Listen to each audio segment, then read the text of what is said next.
नमस्कार विद्यार्थी मित्रांनो, यूट्यूब चॅनलवर आपलं सर्वांचं स्वागत आहे. आज आपण पाहतोय आत्मकथन, आत्मवृत्त मी जीर्ण पुस्तक बोलतोय, किंवा एका फाटक्या पुस्तकाचं आत्मकथन म्हणूया. चला तर बघू. आज रविवार असल्याने उठायला मला जरा उशीरच झाला. कामं आवरत असताना तेवढ्यात आई ओरडली, "अगं, दिवाळी जवळ आली आहे. अडगळीची रूम तरी पाहण्यासारखी आहे. मधुरा, आज काहीही कर आणि रूम साफ कर." मी तोंड वेडंवाकडं केलं आणि थोड्या वेळात मी अडगळीच्या रूममध्ये गेले आणि पाहते तर काय, सर्व सामान अस्ताव्यस्त पडलेलं दिसलं.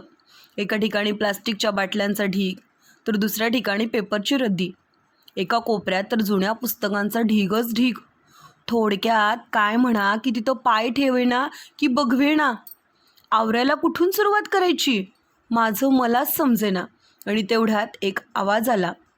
मी थोडी चरकलेच. आजूबाजूला तर कोणच दिसत नव्हतं. मग आवाज कुठून येतोय? तेवढ्यात परत एक आवाज आला आणि तो आवाज माझं नाव घेऊन बोलवत होता. "मधुरा, ए मधुरा." अगं, मी संस्कृतचे पुस्तक बोलतोय. मी बघितलं तर काय, खरोखरच एक संस्कृतचं पुस्तक, आणि तेही 10वीचं माझ्याशी बोलत होतं. कारण त्यावेळेला संस्कृत माझा फारच आवडीचा विषय. अगदी संस्कृतमध्ये मला 100पैकी 100 गुण मिळाले होते. ज्या पुस्तकानं मला वेड लावलं होतं, जे पुस्तक मी खाली ठेवत नव्हते, आज त्याच पुस्तकाला मी विसरले होते, कारण आता मी मोठी झाले होते.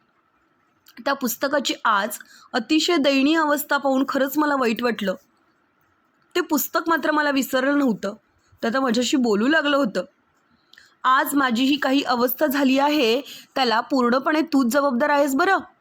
मला नवल वाटतं, तू 10वीत असताना अगदी जपून वापरलंस मला वाचताना माझी पानं उलगडताना अगदी नाजूकपणानं, कोमल स्पर्शानं हाताळायचीस. माझ्या मैत्रिणींनी सुद्धा तुला कधी सांगितलं की तू काय करायचीस की त्यांना चुकून सुद्धा पुस्तक द्यायची नाहीस.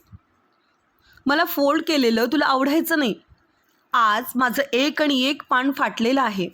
मला त्याचा किती त्रास होतोय तुला काय सांगू. तू कधी याचा विचार केलायस का?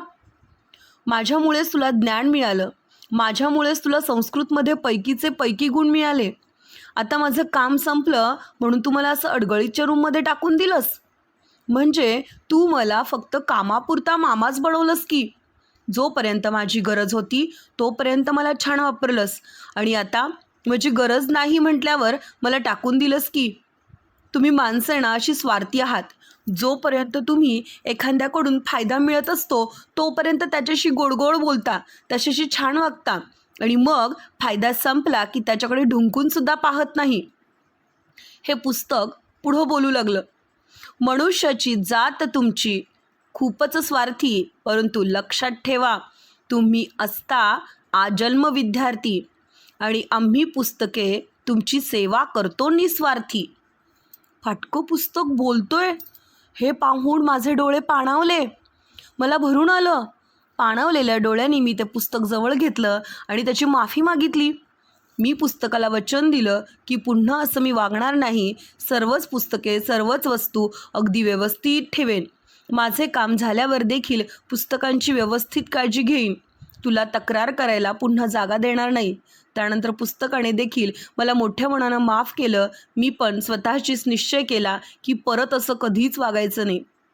सर्वच वस्तू व्यवस्थित काळजी घ्यायची. त्यानंतर मी अडगळीची रूम व्यवस्थित साफ केली. सर्व पुस्तके अगदी व्यवस्थित ठेवली. जी फाटकी तुटकी पुस्तकं होती त्यांना सेलोटेपने कव्हर आणि बाइंडिंग केलं. आणि यावरूनच मला असं समजलं की पुस्तकं ही नेहमी जपून वापरावीत. ती फाटता कामा नयेत. त्यांना अडचणीत, अडगळीत टाकू नये.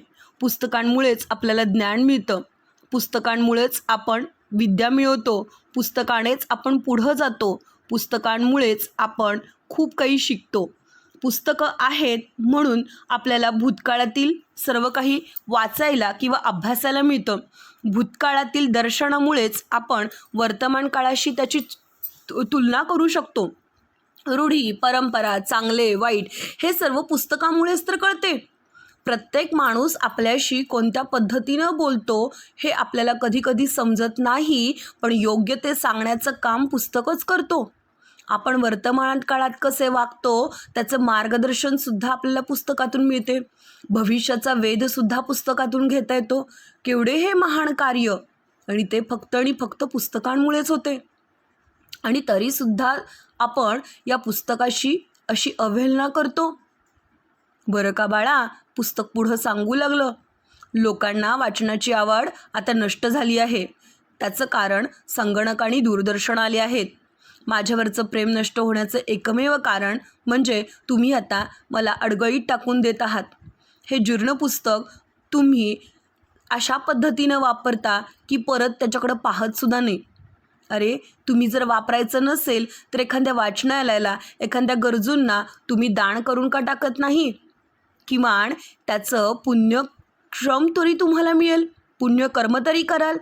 मी जुनं पुस्तक तुला आज हा एक नवीन अजरामर उपाय सांगतोय. माझी एक अंतिम इच्छा ऐक आणि नको असलेली पुस्तकं गरजू व्यक्तींना देऊन टाक.